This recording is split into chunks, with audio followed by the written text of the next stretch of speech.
Hi. Bézout identity, named after the French mathematician Etienne Bézout, describes the relationship between the greatest common divisor of two integers and their linear combinations. For any two integers a and b, there exist integers x and y such that a times x minus b times y equals the greatest common divisor of a and b. When a and b are relatively prime, there exists x and y such that a times x minus b times y equals 1. The solutions for x and y are not unique. If x and y is a solution, then x plus minus b times n and y plus minus a times n is also a solution for any integer n. In this presentation, we will explore 8 different approaches to solving a single case and compare the specificities of each method: the extended Euclidean algorithm, descent and ascent, a handcrafted infinite descent, a two-step descent, factoring the residue, Davenport simultaneous descent and ascent, dual equation descent, Convergents Method, Sardi Quotients Congruence, and Fermat's zero theorem, Euler's Totten function, and Wilson's theorem method. This method consists of a descent and an ascent. The descent begins by expressing A in terms of B as B times a quotient plus a residue, R sub 1, where this residue is positive and less than B. We repeat this process with B and R sub 1, continuing similarly until the nth residue reaches 0. In the ascent, we'll start with the equation where the residue is 1, then substitute R sub n minus 1 using the equation where it appears as a residue.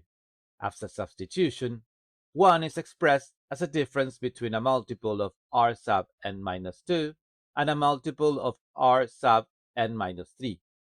We continue this process all the way up until reaching the solution. This process is best understood through an example. Let's examine the equation 313 times x minus 109 times y equals 1. We'll start by expressing 313 in terms of 109. 313 equals 2 times 109 plus 95. We then repeat this process for 109 and 95, continuing until we reach an equation with no residue. Next, we solve for the residues in each equation to prepare for the ascent phase. Beginning with 1 equals 3 minus 1 times 2, we replace 2 with its equivalent expression from the previous equation and regroup.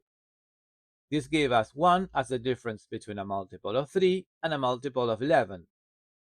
We then replace 3 as given in the fourth equation, resulting in 1 as the difference between a multiple of 14 and a multiple of 11. We continue the process.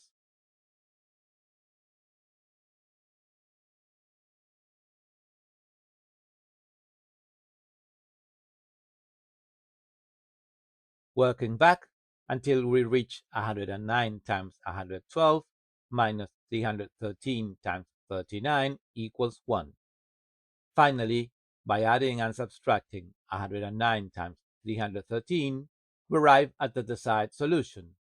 313 times 70 minus 109 times 201 equals 1. The second method we'll examine is one not found in textbooks, though it's likely been discovered before due to its simplicity. This approach is loosely inspired by Bhaskara Acharya's cyclic method used to solve the Pearl equation. The idea begins by expressing A as a multiple of B plus or minus a residue. The key step is to analyze the prime factors of this residue, opting for the one with smaller prime factors, which simplifies the division process.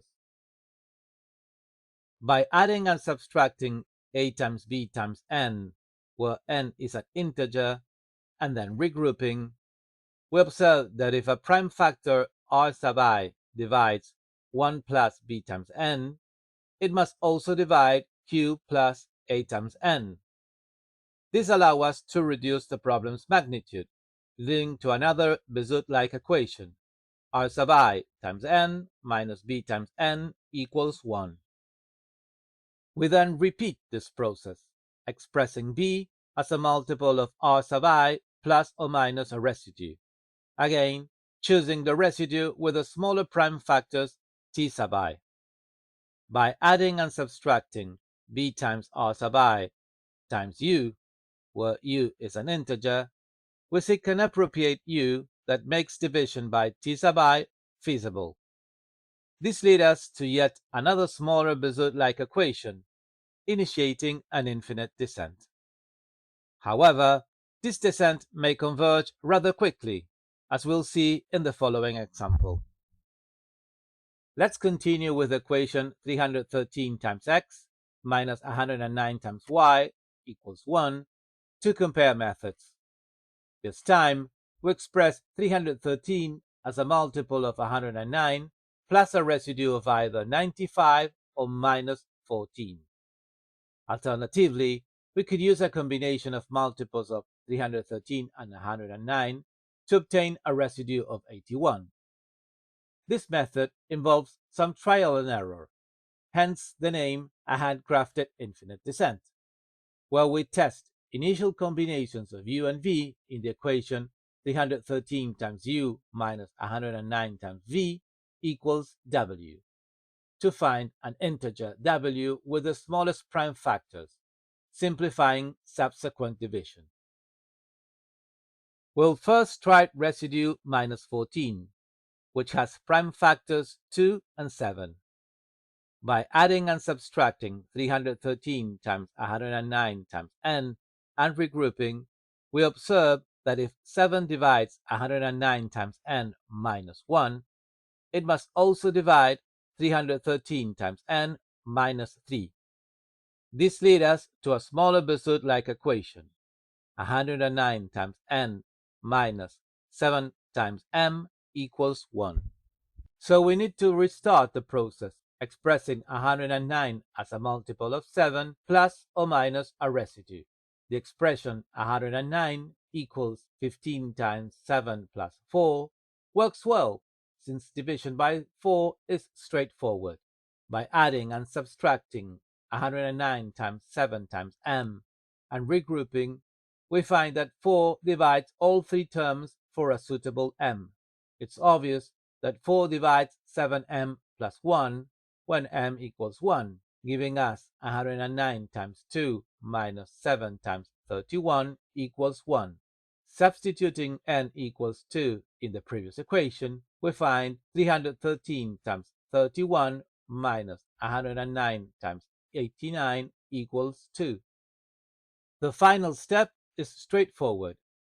Since 31 is odd, we add and subtract 313 times 109 and regroup, finding that 2 divides 31 plus 109, and therefore divides all 3 terms.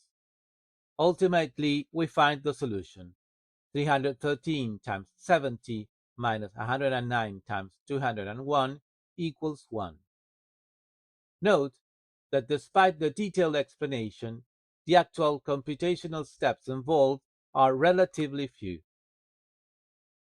Let's now apply the same method to a different residue, 95, which factors as 5 times 19. We'll start by dividing by 5, as it's straightforward to compute. Next, to divide by 19, we need to solve a smaller Bézout-like equation where 7 divides 19u plus 1. Expressing 19 as 2 times 7 plus 5, we need to find a value of v such that 5 divides 7v plus 1. It's straightforward to see that v equals 2 works. Thus, we have 19 times 3 minus 7 times 8 equals 1. Substituting this into the previous equation and dividing by 7, we arrive at 109 times minus 8 minus 19 times minus 46 equals 2. Multiplying all terms by minus 11, we find a value of m such that 19 divides 22 plus 109 times m. After division, we get 313 times 506 minus 109 times 1453 equals 1. This solves the problem, but we can easily find the smallest positive multiples of 313 and 109 by applying modulus 109 and 313 respectively. This yields the same solution as found with the other residue. The third and final residue to explore is 81, which factors as 3 raised to 4. The computation here is straightforward, since the multiple of 109 is either 0, 1, or 2 for the smallest positive solutions. It's worth noting that we can elegantly express the solution in terms of n, m, u, and v, along with the different powers of 3. This example introduces us to the third method, a two-step descent, factoring the residue. The idea here is that the handcrafted infinite descent may involve residues that factor into 3 or more prime factors. To simplify the computations, we can regroup them into two groups, u and v, and solve each case, finding the suitable values of n and m that allow division by u and v, respectively. If n plus a multiple of b equals m plus a multiple of v, then u times v divides 1 plus b times that value. To find the solution, we need to determine the values of c and d of this smaller Bézout equation. U times c minus v times d equals m minus n. If m minus n is composite, we may need to restart the whole process. Let's get back to the example to see how the method works. We start considering the difference between 313 and 2 times 109, which give us 95, factoring as 5 times 19. First, we find the value n that allows division by 5, followed by finding the value of m that enables division by 19. We discover that n equals 1 and m equals 4, so 5 divides 1 plus 109 times 1 plus 5a, and 19 divides 1 plus 109 times 4 plus 19b. When 1 plus 5a equals 4 plus 19b, we can divide by 5 times 19. This leads us to solve the smaller Bézout-like equation 5a minus 19b equals 3. We can easily express 19 as 5 times 4 minus 1, and after reordering and multiplying by 3, we get a equals 12 and b equals 3. Therefore, 5 times 19 divides 1 plus 109 times 61. Thus, we reach the solution. Now, let's examine the same case but considering a different residue. 313 equals 10 times 109 plus 777, where 777 factors as 3 times 7 times 37. We can group these factors as 21 times 37. We then determine the values for n and m, leading us to solve a smaller Bézout-like equation. 21a minus 37b equals 14.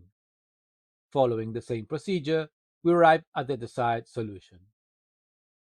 It's important to note that we required approximately the same number of steps, even though we dealt with a residue that has 3 prime factors instead of 2. Additionally, we could have reached the same solution applying the Chinese remainder theorem once we found the suitable values of n and m, which would also require a similar number of steps. In Davenport's book, The Higher Arithmetic, the author presents a well-known solution to Bézout-like equations. As usual, the method begins by expressing a as a multiple of b plus a residue r. Then, r is defined as the difference of a plus a multiple of b. Next, the same procedure is applied to b, expressing it as a multiple of r plus a residue S. After reframing S as the difference of B and a multiple of R, Davenport substitutes the value of R into this equation and then regroups. At this point, S is expressed as the difference of a multiple of B and a multiple of A. The process continues, always delivering a residue as the difference of a multiple of B and a multiple of A, until we reach a point where a residue, say Z, equals a multiple of a residue, say W, plus 1. By substituting the previous equations, regrouping, and reordering, we ultimately reach the solution. It's worth noting that unlike the Euclidean algorithm presented earlier, where there was a clear descent followed by an ascent, in this method both descent and ascent occurs simultaneously. We'll perform the computations using A and B instead of using 313 and 109 respectively. This approach simplifies regrouping and highlights similarities with the Convergents method to be presented later. We start by expressing 313 as 2 times 109 plus a residue 95. Switching to A and B, this becomes 95 equals A minus 2B. Next, we express 109 as 95 plus 14. So 14 equals B minus 95. Substituting 95 by the equation obtained in the previous step, we find 14 equals 3B minus A. We continue applying the process until we reach that 1 equals 112B minus 39A. Finally, by adding and subtracting A times B and then regrouping, we obtain the desired solution. As a side note, we can accelerate the process by selecting the smallest residues in absolute value. In this case, that reduces the number of steps by half. Another important observation is that when applying this simultaneous descent and ascent method, it becomes evident that the values of x and y are determined by the sum of the products of the quotients from the descent equations. Specifically, one variable involves a combination of an even number of quotients, while the other involves an odd number. This is most clearly illustrated in the new slide, where we present formulas that detail the number of quotients, A, and the number of combinations, B, involved in each case. To clarify, these formulas do not specify which quotients are involved in each combination. They only indicate how many quotients are involved and how many combinations there are. The formulas shown before are different from Euler's rule, which actually determine how to construct this sum of products of quotients. The dual equation descent is a method that, while not commonly found in textbooks, has likely been discovered before. It's inspired by Davenport's simultaneous descent and ascent, sharing similarities but also notable differences. In this method, we do express the residues as a multiple of other residue plus a third smaller residue, similar to Davenport's approach. However, we start directly with the initial equation 1 equals A times x minus B times y. By expressing A as a multiple of B plus a residue R, we substitute this into the initial equation and regroup x and y in terms of B and R. This results in 1 being the difference between a multiple of B and a multiple of R, where these multiples are not quotients but equations with variables x and y. The process is repeated, this time expressing B as a multiple of R plus a residue S, and substituting this into the equation derived in the previous step. Eventually, through this descent, we reach a point where the values differ in 1, n plus 1 and n. So one possible solution, but not the only one, is that the equations ax minus by and minus cx plus dy both equal to 1. Solving this system reveals that a plus c times x is equal to b plus d times y. Since x and y are relatively prime, then x must equal b plus d and y must equal a plus c, leading to the desired solution. Let's apply this method to the example we've been working on. First, we express 313 as 2 times 109 plus the residue 95, then substitute into the initial equation. This gives us 95 times the equation x minus 109 times the equation minus 2x plus y. We continue the process all the way down until we reach that 1 equals 3 times the equation 89x minus 31y minus 2 times the equation minus 23x plus 8y. Since 3 and 2 differ by 1, a possible solution, though not the only one, is that both equal 1. Therefore, 89x minus 31y equals minus 23x plus 8y. After regrouping, we find that minus 39y equals minus 112x. Since x and y are relatively prime, then x equals minus 39 and y equals minus 112. By adding and subtracting 313 times 109 and regrouping, we obtain the desired solution. It's worth noting that the coefficients of the equations match those of the equation in Davenport's descent. However, in one method they involve variables x and y, while in the other values a and b. This well-known method makes use of the equations referred as a descent in this presentation, but it is expressed in the form of continued fractions, which involve quotients exclusively. The fractions obtained by truncating the continued fraction at various points are known as convergents. The convergence method leverages a key property of continued fractions. The difference between the cross products of adjacent numerators and denominators of convergence is always plus minus 1. Since we are dealing with a rational fraction, this convergence will eventually reach a over v. Therefore, the convergence just before a over v provides the values of x and y needed to solve the problem. We'll apply this technique to the example we've been analyzing. This slide pretty much explains itself, so press pause if needed. It's worth noting how these coefficients appear in the convergence method, similar to what we observed in the other two methods. This method, originally developed by Sardi in the 19th century and briefly discussed by Dickson in his book History of the Theory of Numbers, Volume 2, stands out from the others presented here.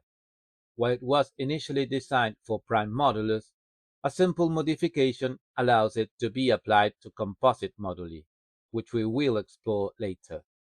For now, let's focus on how the method operates with a prime modulus. Unlike previous methods, here we express A, the prime modulus, as a multiple of B and all successive residues. So the quotients progressively increase until a residue of 1 is reached.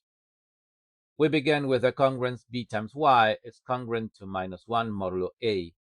Multiplying these by q sub 1, we observe that q sub 1 times b equals a minus r sub 1, as shown in the gray column. Since a is congruent to 0 modulo a, this reduces to minus r sub 1 times y congruent to minus q sub 1 modulo a, or equivalently r sub 1 times y congruent to q sub 1 modulo a. We then repeat this process for each successive quotient. As the residues decrease, eventually reaching 1, we arrive at y congruent to the product of all n quotients times minus 1 raised to n plus 1. Finally, we compute the residue w of that product of quotients modulo a.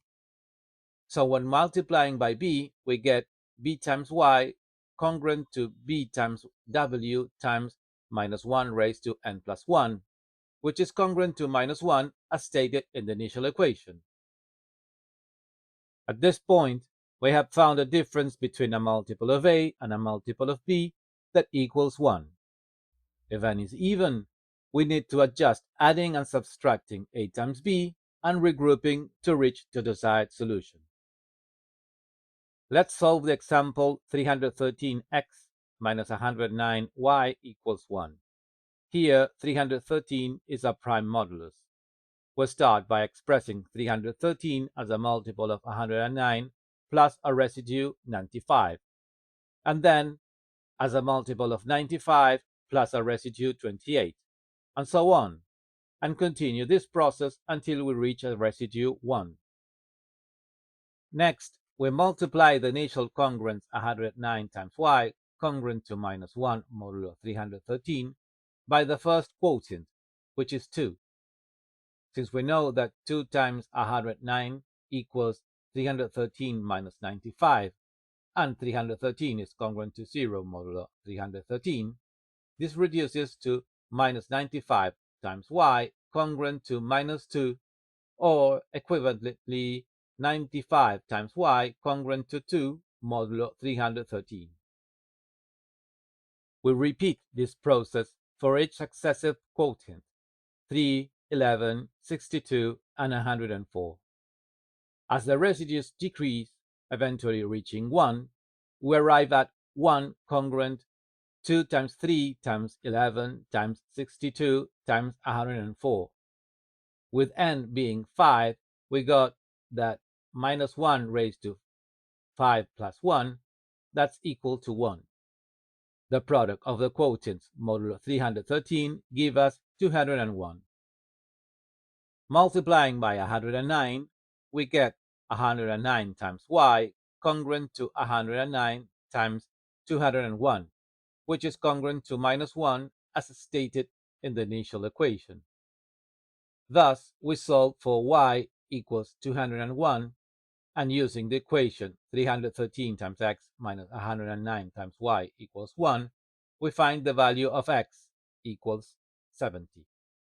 The final solution is 313 times 70 minus 109 times 201 equals 1.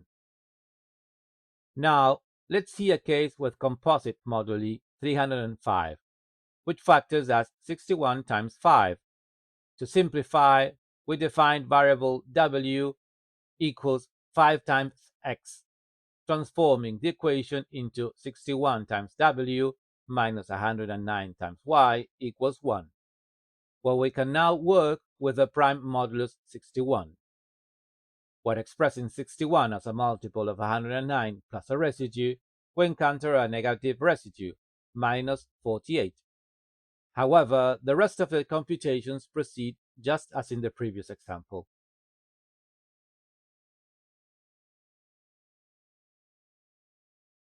This leads us to the partial solution, 61 times 84 minus 109 times 47 equals 1. The next step involves multiplying all terms by 5, as that restores us to an equation involving multiples of 305 and 109, now equal to 5. When adding and subtracting 305 times 109 and regrouping, we are lucky that the difference is 84 minus 109 and 235 minus 305 are divisible by 5, allowing us to divide all terms by that factor. Thus, we get the equation 305 times minus 5 minus 109 times minus 14 equals 1. Finally, we need to add and subtract 305 times 109 one last time and regroup, arriving at the desired solution, 305 times 104 minus 109 times 291 equals 1. In this final section, we'll present 3 similar methods for solving Bézout's equation. The first method uses Wilson's theorem, which states that for a prime b, then b minus 1 factorial plus 1 is divisible by b. However, an additional condition must be met. A must be smaller than b, as the solution involves setting x equals minus b minus 1 factorial over a. This leads us to a times x minus 1 equals minus b minus 1 factorial plus 1, being a multiple of b. The second method is Fermat's little theorem. Here, b must also be prime, but there's no restriction on whether a is larger or smaller than b. By setting x equals a raised to b minus 2, results in a times x equals a raised to b minus 1 minus 1. Since a and b are relatively prime, Fermat's little theorem ensures that b divides this equation. The third method involves Euler's totient function, where b does not need to be prime, it can be composite.